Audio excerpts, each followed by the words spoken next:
Kalau mau teman Baik. Kenalkan, kami dari kelompok 4 dengan anggota Abdi Sitkul Aziz absen 1, Tiffany Julka Putri absen 9, Anindya Dava absen 16, Rafif Putra Dewa absen 29, dan Rizka Sania Nur Syaibani absen 30. Dan izin karena Rafif Putra Dewa sedang melakukan karantina untuk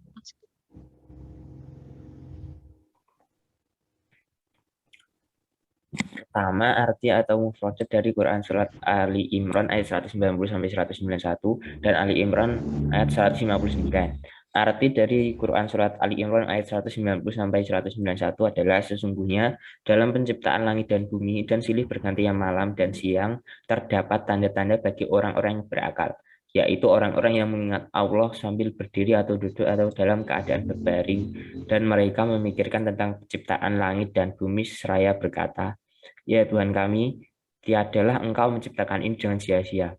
Maha suci Engkau, maka pelihara kami dari siksa neraka." Arti Quran Surat Ali Imran ayat 159. Maka berkat rahmat Allah engkau Muhammad berlaku lemah lembut terhadap mereka. Sekiranya engkau bersikap keras dan berhati kasar, tentulah mereka menjauhkan diri dari sekitarmu. Karena itu maafkanlah mereka dan mohonkanlah ampunan untuk mereka, dan bermusyawarahlah dengan mereka dalam urusan itu. Ini adalah mufradat Quran Surat Ali Imran ayat 190.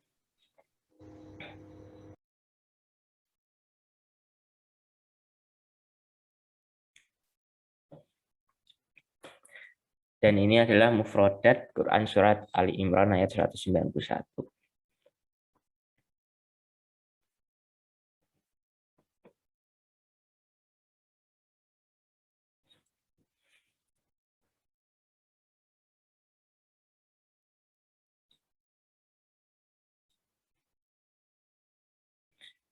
Ini mufradat Quran Surat Ali Imran ayat 159.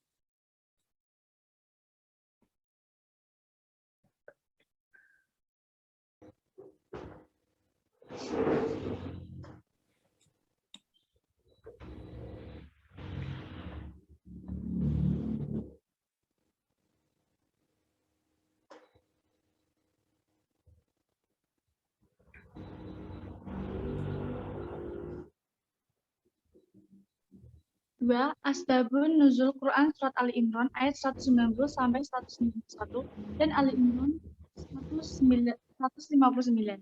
Asbabun Nuzul Quran Surat Ali Imran ayat 190 sampai 191 adalah orang Quraisy mendatangi kaum Yahudi dan menanyakan bukti kebenaran tentang apa yang dibawa oleh Nabi Musa kepada kaum Yahudi. Setelahnya, kaum Quraisy mendatangi kaum Nasrani dan menanyakan bukti-bukti kebenaran yang dibawa oleh Nabi Isa. Quran Surat Ali Imran ayat 190 sampai 191 mengajak mereka memikirkan langit dan bumi tentang kejadiannya. Hal menakjubkan di dalamnya seperti bintang, bulan, matahari, laut, gunung-gunung, pohon-pohon, buah-buah, binatang, dan sebagainya.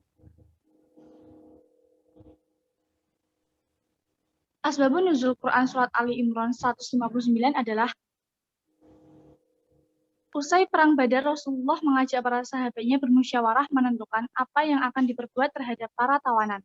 Rasulullah bingung untuk memutuskan masalah tersebut dan akhirnya turun ayat ini sebagai solusi dari Allah untuk Rasulullah.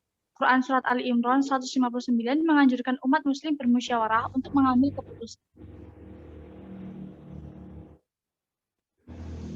3. Penjelasan ayat dari Quran Surat Ali Imran ayat 190 sampai 191 menurut Ibnu Katsir dan Al-Qurtubi.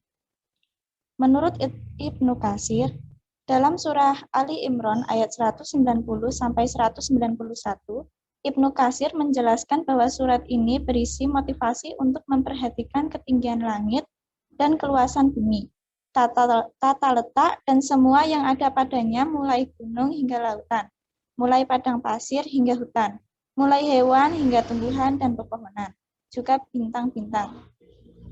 Kita sebagai manusia harus melihat kebesaran Allah atas semua yang diciptakannya di dunia ini, baik dengan menggunakan akal kita maupun dengan berzikir.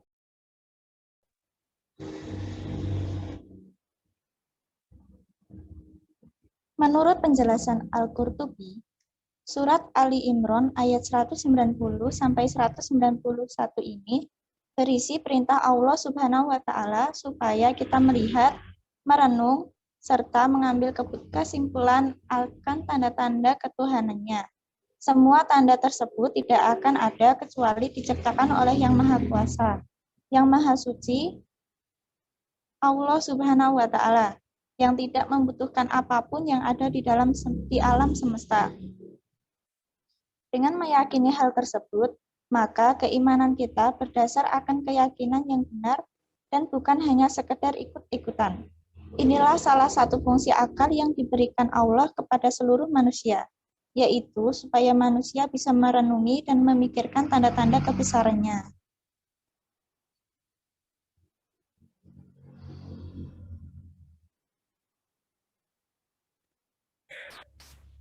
Perbedaan berpikir dan berzikir. Bagaimana kita membuktikan adanya Allah? Sebenarnya, berpikir serta berzikir memiliki keterkaitan untuk membuktikan serta meyakini keberadaan Allah. Seperti yang tertuang dalam Quran Surat Ali Imran ayat 190-191. Dengan berzikir, kita akan merasakan kebesaran Allah, karena orang-orang yang senantiasa berzikir dapat memahami kebesaran Allah pada setiap yang diciptakannya.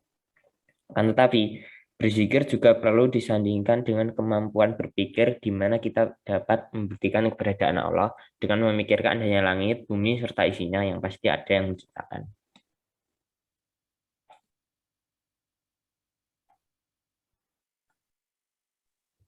Lima, apa arti dan ciri-ciri ulul albab? Ulul albab adalah orang-orang yang berakal dan berpikir. Adapun kelompok manusia yang memiliki keistimewaan yang diberikan Allah berupa kebijaksanaan, hikmah, dan juga pengetahuan. Dalam Al-Quran sendiri, ulil albab disebutkan sebanyak 16 kali.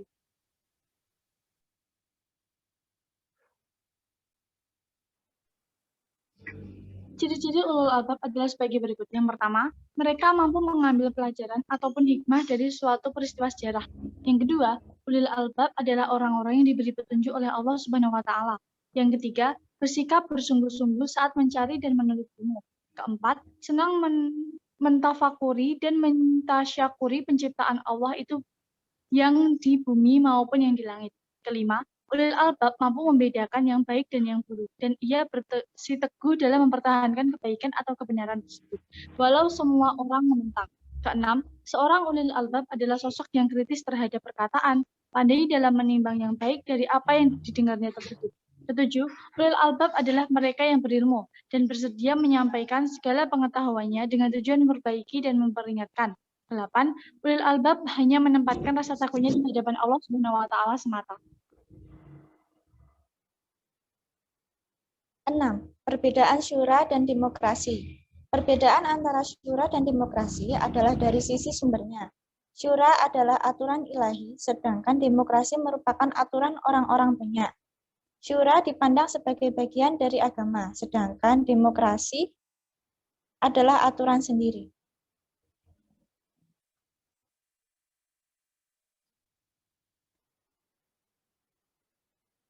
Perbedaan syura dan demokrasi yang lain adalah syura adalah aturan ilahi, sedangkan demokrasi merupakan aturan orang kafir. Syura dipandang sebagai bagian dari agama, sedangkan demokrasi adalah aturan tersendiri.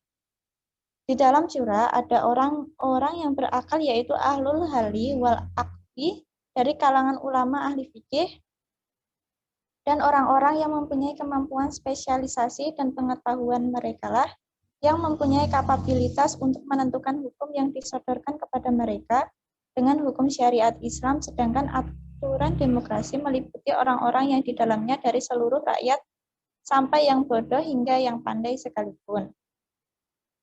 Dalam aturan demokrasi, semua orang sama posisinya. Misalnya, B orang alim dan bertakwa sama posisinya dengan seorang yang tidak baik. Orang yang solih sama derajatnya dengan orang yang tidak baik.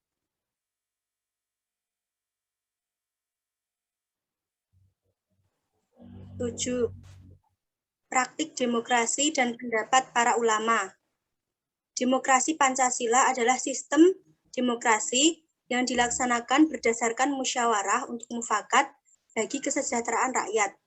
bentuk nyata pengamalan demokrasi adalah pemilihan umum dan adanya demonstrasi. Menurut Yusuf Al-Qaradawi, dalam Islam demokrasi dan musyawarah mempunyai kesamaan, antara lain yaitu demokrasi memberikan bentuk dan beberapa sistem yang praktis untuk meminta pendapat rakyat dan kebebasan berpendapat yang mana hal tersebut juga termasuk bagian penting dalam musyawarah. Sedangkan Abul A'la Al-Maududi merupakan salah satu ulama yang menentang demokrasi. Menurutnya, Islam tidak memberikan kekuasaan penuh pada rakyat untuk memutuskan sesuatu. Islam menggunakan dalil yang kuat dalam memutuskan suatu masalah atau perkara yang muncul dalam suatu pemerintahan. Lain halnya dengan demokrasi yang hukumnya dibuat oleh manusia sehingga cenderung bersifat sekuler.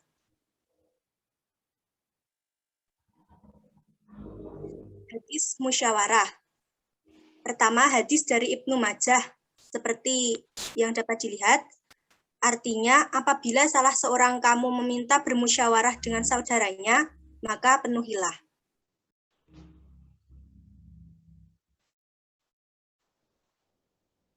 Yang kedua, hadis dari Imam Tirmizi, yang artinya, saya tidak pernah melihat seseorang yang paling banyak musyawarah dengan sahabatnya dibanding Rasulullah Shallallahu Alaihi Wasallam.